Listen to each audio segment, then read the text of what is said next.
Hello, everyone, and welcome to episode 4 of Who the F Wrote That. I actually wrote episode 3 in the title, which is kind of embarrassing. I can't change that now. This is the game show where our guests use the power of stereotyping and preconceived notions to try and figure out who wrote a line. And our fourth guest, we have Kyle, known as Read by Hello. Kyle on YouTube. Who, if you don't know, can introduce himself and tell you why he's going to get them all right because he knows all. Well, first of all, I do know all, so thank you for clarifying that. Yeah, I'm Kyle. I have a YouTube channel sometimes, and I'm excited to beat who. Okay, so there's Alan, Derry, and who was the third one I'm forgetting? Evie. Evie, yeah, Alan, Derry, and Evie. And Evie's the champion right now, or is it Derry? No, Derry. Derry is the champion by far. I'm excited to beat all of them. Although, actually, I'm in a hotel room right now in the middle of Saskatchewan, and I had a very bad sleep. So I'm gonna let everybody know that, so that when I fail utterly, there is an excuse. So yeah, there might be an excuse. So this was the hardest quiz to make because, like, a lot of people here read a lot of books, but there are levels of reading a lot of books, and Kyle reads a lot of books than the other people. And like when making these questions, I don't really want to spoil myself. It's like I kind of try and do them from books I've read. And it was kind of hard to come up with authors that I had access to lines from that Kyle had never read. So usually, like, for the actual questions, I didn't have to like repeat people to some huge degree. But like people show up as potential answers. Like there's more repetition of authors than there are. And there's a little bit of cheating. And he's going to be like, I've read that author. And I'm like, okay, but there's quite a bit from them you haven't read. So I could have taken from that. But that's good to know. I'll keep that in mind. Well, I mean, you'll see it right away when D for the first question is an author you've read before. Okay. The other thing, like the problem is that like I don't finish a ton of series. I'm in the middle of tons of series and I start new ones. So it's like a lot of people, like, you have like Alan and Derry and Evie, they'll like binge an author. So like they're spending a lot of time reading, but they will binge an author. And I'm just like, I'm going to start 10 series. So then that's like 10 authors that like I've tried. So makes it harder. So I really just been orienting my reading for the past Alan did that too as well. Hard for you. When I was making one for Alan, I was like, you read book 1 of that, Alan? Since when? Also, for the people there are 11 possible points. There are 10 questions and 1 bonus question. The bonus question you can get 1 point from. If you're like, I think this is the bonus question, you can get 2 points from it. If you're like, I think this is the bonus question, then I think this author wrote it, and you get it correct. So, without further ado, I have a question for you, Kyle. And the question is, who the F wrote this line? Got a long one. Why is it that a mother's actions are always assumed to be selfish? I've watched all the children grow up together, and I have affection for them all, even if I didn't give birth to every one. But I've seen blood flow when men grow ambitious and wish to seize by force that which is not theirs. I must do what I can to prevent that future. Is that A, Sebastian de Castell, B, Iain M. Banks, C, Philip Chase, or D, Louis McMaster Bujold? Okay, so you created these questions like a while ago, and I have since read Sebastian de Castell, but that's okay. And then I've obviously read Louis McMaster Bujold. So there's only 2 people here that I haven't read, and this is a very hard question. So okay, let me see. Why is it the mother's action?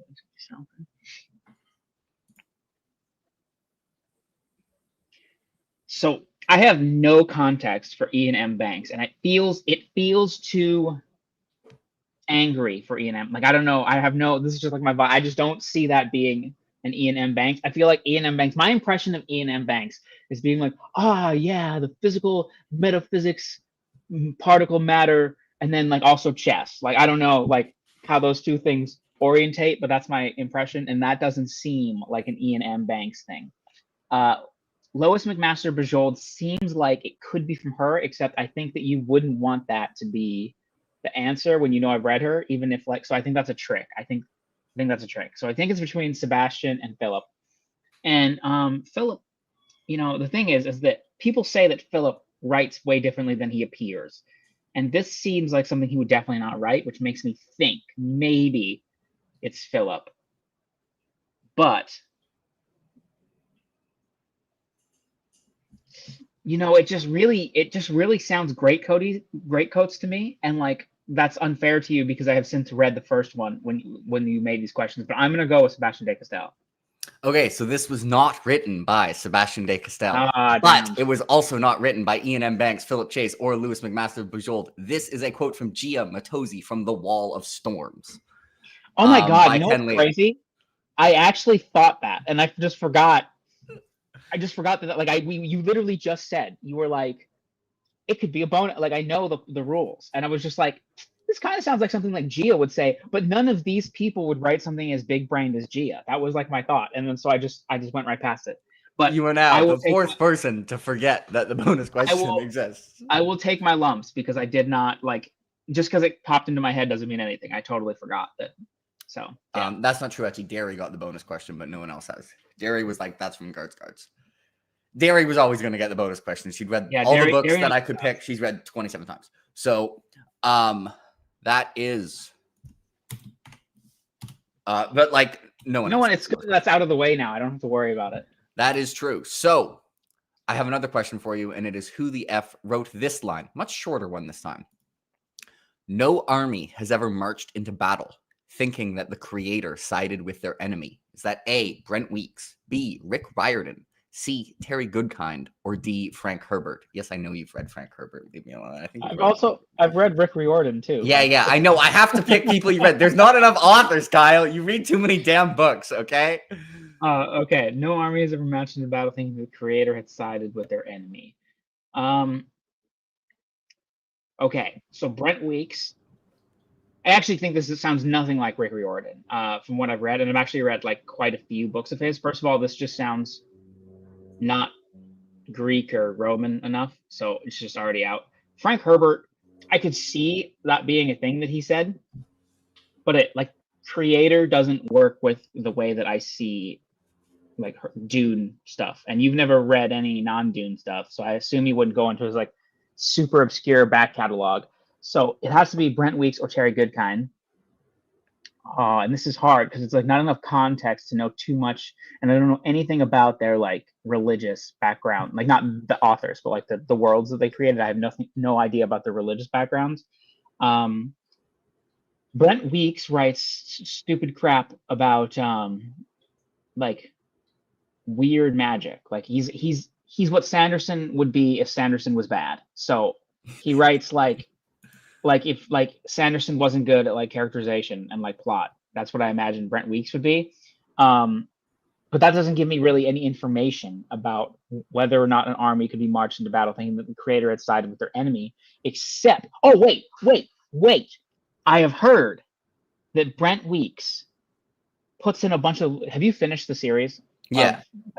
Stupid crap. Okay, so I've heard that he puts a lot of religious crap in out of nowhere, and that's one of the reasons that people don't like it later. Because it's just like, what's all this religious crap? So I think I'm going towards Brent Weeks, but let's pause and think about Terry Goodkind for a second here. Terry Goodkind, one of your least favorite authors, or like wrote one of your least favorite books. I feel like you're definitely going to try and sneak him in here somewhere, and you know what? I'm just going to throw hands at Terry Goodkind. This seems too smart for Terry Goodkind. Like that's a point that makes sense, and I just don't know if Terry Goodkind made points that made sense. So I think I'm going to go with A, Brent Weeks. So this was pretty tricky. The answer is C, Terry Goodkind. A broken clock is right twice a day, and sometimes he wrote things that were kind of okay. Good for you, Terry Goodkind. You didn't get picked because it was kind of decent. You're moving up.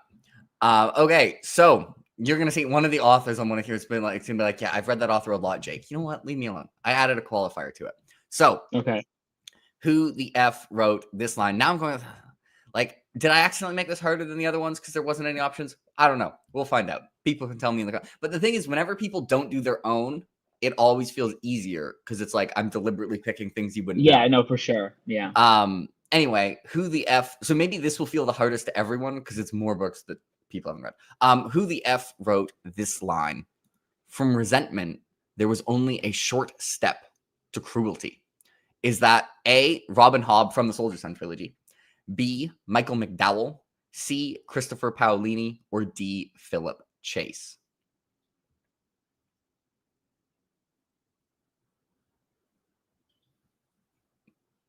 His brain is working in the background, or he's frozen. One of the two things has happened. I think. Are you frozen, sir?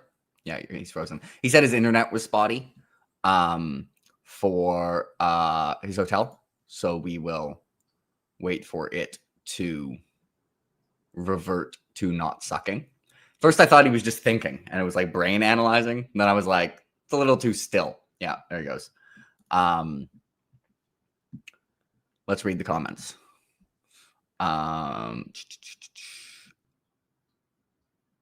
Okay, let's see. No, the trick questions will legitimately be among people's favorite authors. In full transparency, I just determined which one is the bonus question with a random number generator to try and make it impossible to metagame. Correct.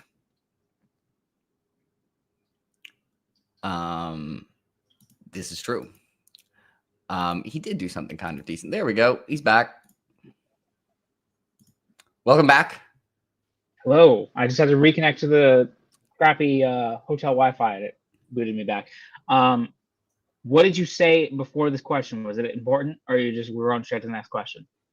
No, it was just kind of like, this is a shorter one, and Am I was I like, frozen again, or are you frozen? I can hear you, but I can't see you moving. But the hearing you is the more important part. I mean, I can see your face, but it's just hello. I mean, I can hear you. Can you not hear me? Oh, hello. I can hear you. I can. All right. Hello. I see you moving again. Yes. Okay. Can you hear me? Good? I mean, can you hear me? Okay. I can hear you as well. Okay. This is why we don't do things in hotels, guys. Yeah. So the only preface I said is you're going to make fun of me for having Robin Hobb, because you're going to be like, that I've read a lot of Robin Hobb, but whatever. I prefaced Robin Hobb Soldier's Son trilogy. So it was who the F wrote this line. From resentment, there was only a short stop to cruelty. And these are your options. Okay, so we have Robin Hobb, Michael McDowell, Christopher Paolini, and Philip Chase. I'm going to eliminate Robin Hobb right away, only because I just feel like you needed a fourth option, and you were just like, well, technically he hasn't read the Soldier's Son trilogy. I don't think you could start the question by being like, I'm going to trick him by doing what, you are sneaky, but I'm going to eliminate it anyway. Christopher Paolini. So here's the thing. Christopher Paolini was like 9 years old when he wrote all of his Dragon Rider Star Wars books, and is this something that would be in there? I feel like, it could be. I feel like, okay, so I can envision like Yoda saying something almost like this, and I feel like Paolini probably has like a Yoda-ish equivalent. It's really just like a wizard or something, and he just says Yoda-y things, but like in regular syntax. Michael McDowell, I have no idea what his writing is like.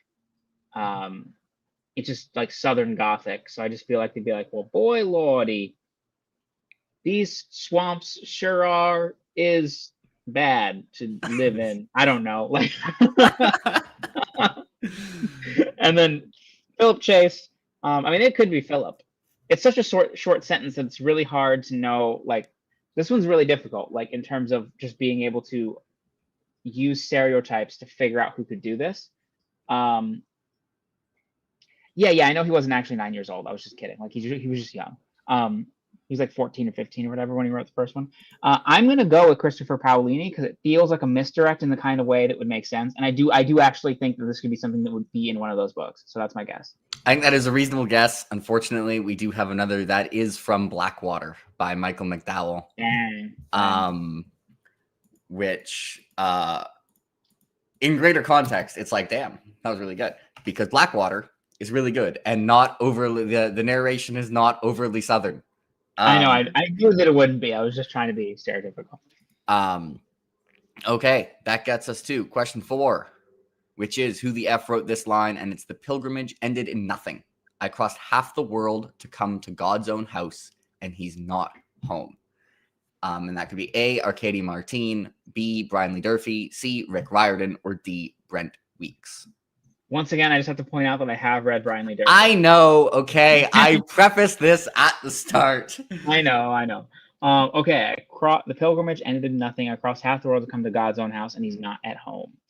Arcady Martine, I feel like she's about like translation and being in space. Like she's just like, what if we said a lot of words in space? And people are like, could you try saying less words in space? And she's like, no, I'll say more words in space. That's my perception of her. Brian Lee Durfee is just yelling about stuff. He's just like, how big are these carts in this world? And then if you guys don't know what that means, go watch Brian Lee Durfee's review of Redwall. It is the best booktube video on the internet. True. Rick Riordan, the pilgrimage ended in nothing across half the world. Again, just not Greek or Norse enough. And like, I don't think that it would be that. And then Brent Weeks. We're back on the God stuff with Brent Weeks. And you know what? Do I double down or do I go with boring yelling or boring speeches in space about technology or AI or whatever the hell? I actually don't know what her books are, but I think it's about translation. That's what I think they're about.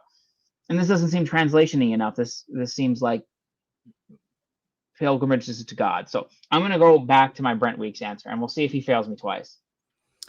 Brent Weeks would never let you down a second time unless you're reading the Blood Mirror, in which case he would let you down a lot of times. But in this case, you're not reading the Blood Mirror, and that is correct. This is Brent Weeks. I think this is one of the more figure-outable ones based on what I've told you about Brent Weeks, because he really likes just like setting something up and then being like, psych, subverted your expectations. So it's that's a good point. I actually, if I thought about it that way, I would have doubled down on my Brent Weeks answer. I was thinking more just like all I know about his stuff is magic systems and randomly a bunch of God near the end. I'm like one of these God ones has to be Brent Weeks. So yeah. And yeah, Arcady Martine was fully it wouldn't have made sense. Her second one is about translation. The first one doesn't have translated. But what is the main character in that series? What is her profession? So the main character is like a diplomat.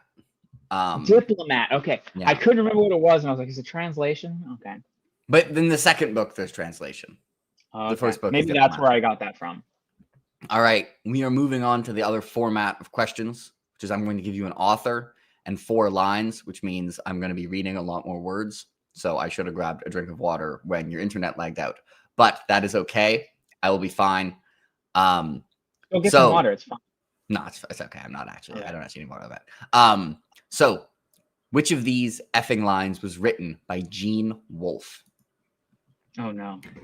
The absence of pain led to an absence of fear, and the absence of fear led to a disregard for consequence. B, to ravage, to slaughter, to usurp under false titles. This they name empire, and where they make a desert, they call it peace. C, as he walked up the street, under the dim, grainy, flickering light of sporadic, monochrome street lamps, he passed what looked like another drunk lying against a wall. D, I could know nothing of the courage of all these strange soldiers who had suddenly become my comrades, but I unconsciously assumed it to not be greater than my own, and they seemed a slender defense indeed against the moving dots on the farther side. Okay, so first of all, I just want to say B and D are excellent lines. Like whoever wrote them, I'm a fan. It's not like the other ones aren't good, but I'm like line 2. I'm like that's a banger. It seems very Malazan-y, but I know people sometimes not compare like directly like Gene Wolfe to Malazan, but like similar styles of people like them both a lot of the time. So like I could feel like that could be, but it feels very Malazan-y to me. And I just keep thinking of Trouble with Peace by Joe Abercrombie, but I know it's not that. The absence of pain led to an absence of fear, and the absence of fear led to a disregard for consequence. And to be clear, the other 3 are from authors I've read or just other authors? They should all be lines you haven't read, I hope. Oh, okay. Okay. As he walked up the street under the dim, grainy, flickering light of sporadic monochrome street lamps, he passed. I will say your heart. So some of these, like for the 2 questions of these, some of them might be from authors you've read, but not books you've read. Okay, sounds good. I could know nothing of the courage of all these strange souls. Okay, so I know, like, Book of the New Sun is told in first person, so D seems more obvious to me as a potential. But then obviously, like, B could just be someone speaking, so that could be anything. A and C seem less likely to be Gene Wolfe because of that, but I don't know how much you think that I would know that, and it seems like a pretty obvious thing to know. So I don't know if you would put the only one that's in first person to be the one that's the answer, because it seems like if somebody knows that they're in first person, then it could just be like, oh yeah, it's that one. The absence of pain led to an absence of fear, and the absence of fear led to disregard of consequence. Severian's crazy. So, like, is that something a crazy person would think to themselves? Maybe. I don't know what kind of crazy he is. I just don't think it's C. C is the one I'm like the least sure that it would be. To ravage, to slaughter, to usurp under false titles. This they name empire, and where they make a desert, they call it peace. I feel like Book of the New Sun is like not post-apocalyptic, but like it's I don't know if people are making empires. Like I don't know. I just don't know enough about what the hell's going on in Book of That the is New the Sun. premise of this entire I thing. know, Yes, I that is know, correct. but it's also like, you know, I listen to what people say about books, but it's like with Book of the New Sun, people just like, it's so complicated and Severian and what's happening, and I'm like, but that doesn't mean anything to me. And then, you know, it like takes place in the future or whatever. So I don't know. I'm gonna. This one's really difficult. This is the hardest one for sure. I'm gonna go with B, just because I think it's a really good line. People say that Gene Wolfe has good, and because it's dialogue, I think you could more easily hide that it's in first person. So that's my answer. Very reasonable guess. B is actually from Arcade and Martine again, which is why it has words from the titles. It's actually kind of like a titular line. Like the two titles are a memory called Empire and a desolation called Peace. And this is kind of like you were right to narrow it down. That's a banger line though. Yeah, you were right to narrow it down. It is D. You had the correct two options. Man, see, I'm trying to gamify your gamifying, which makes me wrong. Like, yeah, I will say, as mean as I am, since this is already like really impossible, like I'll be tricky in that, like I'll put lines that could be from the same author in terms of style wise. I'm probably not trying to meta trick you. I'm probably not trying to be like, I'm going to give you one. That would have been my first guess immediately because it's in first person, but I was like, that seems too obvious. So, yeah, you probably gave me a little too much credit in this case. That line is very good. Like, I really, really like D, so that makes me more excited to read Gene Wolfe, which, like, I mean, I should really do. So. It was not hard to find a good line from Book of the New Sun. That anyway, that we have one more in this format, which is question 6. Which of these effing lines was written by Iain? Oh, I should say I tell people who wrote the other ones. Yeah. A was written by V.E. Schwab. B was written by Arcady Martine. C was written by Iain M. Banks, and D was written by Gene Wolfe. All right, now we have which of these effing lines was written by Iain M. Banks, and we have A. Number C's or letter C is funny. A. Which of these effing A. You cannot choose not to have the politics you do. They are not some separate set of entities somehow detachable from the rest of your being. They are a function of your existence. I know that, and they know that. You had better accept it. B. I shall pass over my wanderings, which were wearying enough to me, and need not weary you, my hypothetical reader. C. Warning 14.3. Fractal complexity of neuronal activities above factor 30.5. Organic network sigma. Metastability suboptimal. D. The pain hit him like a waterfall of icy water. This is the best question for sure. D is Terry Goodkind, which I will never forget in my whole life. C. Okay, so C is so funny because it doesn't feel like it feels like something that could definitely be in an Iain Banks novel, from what I understand. But it doesn't feel like it's so ridiculous that I feel like he wouldn't choose that. Like that just seems like a throwaway silliness. And because you double down on the silly by doing icy waterfall of icy water underneath, then I'm like, okay, I think you're just trying to throw me a bone. So I think it's one of the first two. And I think B is Book of the New Sun. Like that feels like what I would think of. Like it feels Christopher Rocchio-ish, who's everybody's just like, did Christopher Rocchio even write his own books, or did he just paraphrase Book of the New Sun for 7 books because people are mouth breathers? So I feel like that's Gene Wolfe. So I'm gonna go A, which also independently of my like thinking through when you read A, I was like, that sounds like something that Iain M. Banks would write. So A is my my answer. Fantastic reasoning. That is completely correct. B is Gene Wolfe. C is the author that you have read. C is Ada Palmer. And D is Terry Goodkind. Okay. So last up, we get the section. I'm going to give you 4 authors who have appeared already and 4 lines. And you are going to try and match author to line. When you make a guess, I will tell you if you are correct or incorrect. But if you're incorrect, I'm not going to tell you who actually wrote it. So the authors are Gene Wolfe, Michael McDowell, Iain M. Banks, and Christopher Paolini. I accidentally wrote a 1 next to Christopher Paolini because there was weird stuff when I was copy pasting it over. But none of the answers are in the form of 1 to 4. So I actually literally don't know why that 1 is there. I was kind of mean with this first 2, but let's go. A, though the water was clear and only deep enough to cover the body, it had worked a kind of visual transformation. B, my lungs seemed to rise in my throat to choke me, as if they would burst themselves out into the water.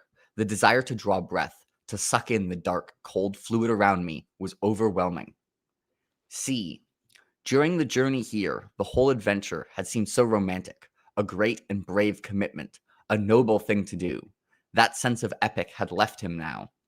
D, the trickster, the riddler, the keeper of balance, he of the many faces who finds life in death and who fears no evil, he who walks through doors.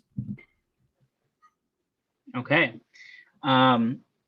These 4 authors could not be more different in my brain of like how they would respond or how they would write stuff, which means I do think you're being a little tricky here. C sounds a lot like Christopher Paolini to me, and it just seems like just a far more like Rand could have had that thought. Frodo could have had that thought. Like every Hayden Christensen could have had that thought. Like I'm just like, it really feels like you're just, leaving the Shire and just riding a dragon for the first time or whatever. So that's what I'm going towards that. But my lungs seem to rise in my throat to choke me as if they would burst out. So this is the thing. This is the one that stood out to me the most. It feels indulgent in the way, like not indulgent in the bad way. It feels like in the moment a lot. And I don't feel like it would be Gene Wolfe because it's not the sentences too, like I don't think I could read that sentence and be like, did you actually know that in the 15th century there was a monk and that monk went to a canister of water and he dug out the bones of a dinosaur, and that's actually what Gene Wolfe is referencing right here, and that dinosaur was actually Gene Wolfe's great-great-great-grandfather. Like I just don't think there's enough subtext of like crazy things going on behind that sentence. And I don't think it would be Iain M. Banks. And I know that the first part of Blackwater is called The Flood. So I'm going to guess B is Michael McDowell. That is reasonable reasoning, but that is incorrect. Dang. Okay. All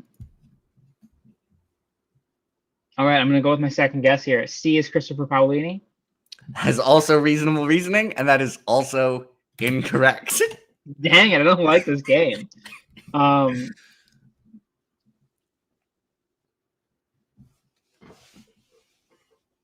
I'm going to go with A is Iain M. Banks. Unfortunately, that is also incorrect. You know what? I hate this game. Okay.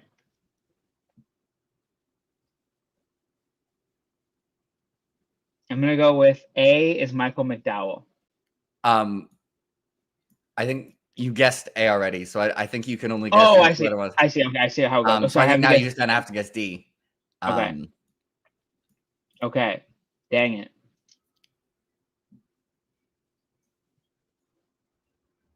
I'm going to guess D. Okay, D feels like you want me to think it's Gene Wolfe. Like it feels like somebody, and I bet it's Christopher Paolini.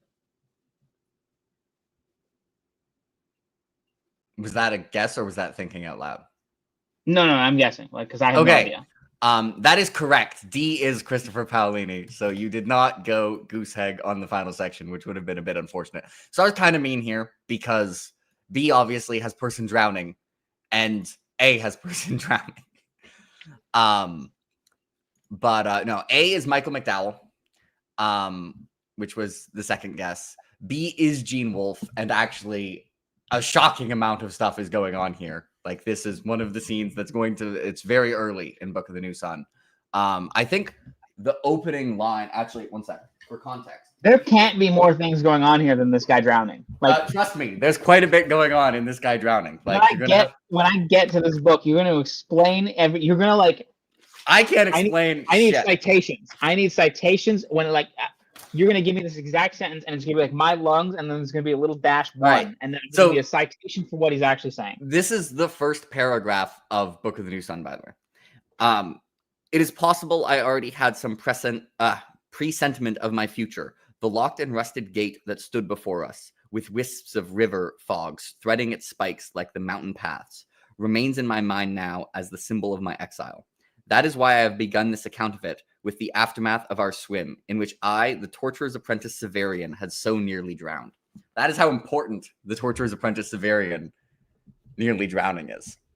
Oh, I'm not saying the scene itself might not be important. I'm just saying that like the subject. Don't worry, I'll get someone smarter than me. Okay, all right, sounds good. After you read it, like what's going on with him drowning? Who's he?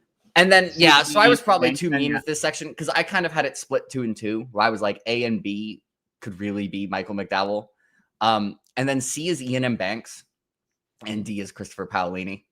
I obviously made these a lot of months ago, and I was reading through them the other day, and I was kind of like, "This is too hard." But you were hard to make questions for, because yeah. Blame the guy who reads a lot. So yes, I'm blaming you for your result. But Alan will be very happy that he beat you. So it was difficult. And actually, I was joking a little at the beginning about being tired. I don't think being tired made this worse at all. It's just a really stupid game. Yeah, it's just difficult. Yeah. You did miss out on a lot of 50-50s. Like for 2, you had it narrowed down to Good, Kind, or Weeks, which is kind of a 50-50, and just happened to be wrong. I think for 4 you got, and then for 5 you had it down to a 50-50, and then ended up getting the 50-50 wrong. Yeah, I think if I trusted you more as a human being, I would have gotten a little bit better, because a lot of my guests were like, I was either half right, and I was like, but you wouldn't do that. You would do this. And then, I think you trusted me too much. Well, maybe I was thinking of this when I did it, but when you were like, well, only one of those is visually first person, I was like, crap, only one of those is visually first person. Yeah, I gave you too much credit there then. I was like, oh, this is too obvious. This is a trick. This is deceit. Although I guess theoretically A could be a line that could be in a first person. It could, but it eliminated C for me immediately. Yeah, but I'm usually, like, as a pro tip for anyone on here, I am usually pretty okay with, if you think about it at all, you being able to eliminate one right away. Like, it is hard. You're basically just guessing. Yeah.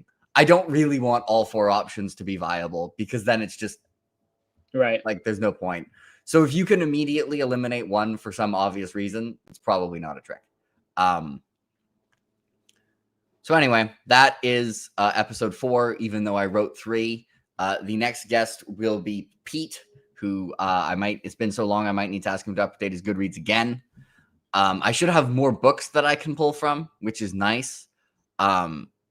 This was actually like, you notice I kept having to use the same authors over and over again. Yeah.